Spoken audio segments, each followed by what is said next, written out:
న్యాయశాఖ మంత్రి doctor BR Ambedkar జయంతి మనము వనపర్తి జిల్లా కేంద్రంలో నిర్వహించుకోవడం అనేది జరుగుతూ ఉంది.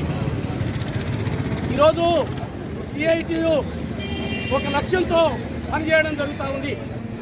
అంబేద్కర్ ఆశయాలను కొనసాగించాలని, అంబేద్కర్కు ఇచ్చే నిజమైన నివాళి ఏమైనా ఉంది అని అంటే అంబేద్కర్ ఆశయాల కోసం పనిచేయడమే నిజమైన నివాళి అని చెప్పి సిఐటియు భావిస్తూ ఉంది. ప్రధానంగా ఈరోజు నోటితో నవ్వుతూ నొచ్చుతో ఎక్కిరించినట్లు కొంతమంది విగ్రహాలకు, అంబేద్కర్ విగ్రహానికి పూలమాలలు వేస్తూ ఉన్నారు.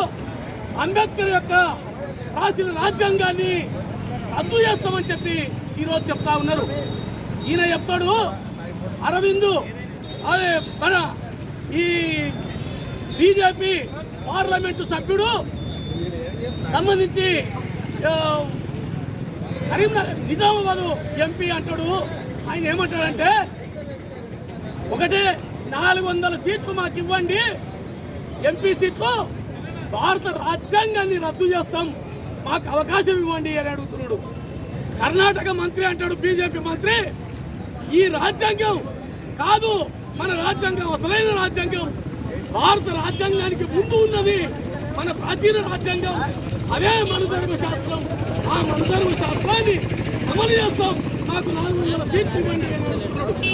కాబట్టి ధర్మపురి అరవింద్ కానీ, అదేవిధంగా బీజేపీ నాయకులు కానీ ఈరోజు 370 సీట్లు మాకు వస్తాయి అంటున్నారు.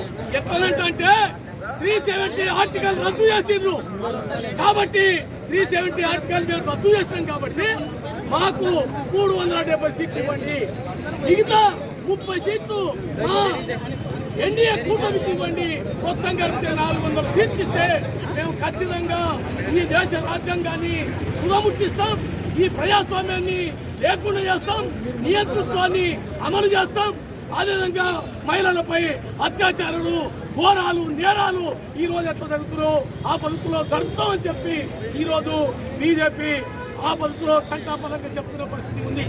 వాస్తవంగా మన భారతదేశము అంబేద్కర్ చెప్పిన పద్ధతి ప్రకారం భారత రాజ్యాంగం సెక్యులర్ రాజ్యాంగం, లౌకిక రాజ్యాంగం, భిన్నత్వంలో ఏకత్వంగా జీవిస్తున్న భారతదేశం. ప్రపంచంలో ఎక్కడ అన్ని మతాలు ఈ భారతదేశంలో ఉన్నాయి. హిందువులు, ముస్లింలు, క్రైస్తవులు, సిక్కులు, పార్సీలు, అనేక మతాలకు నిలయం భారతదేశం.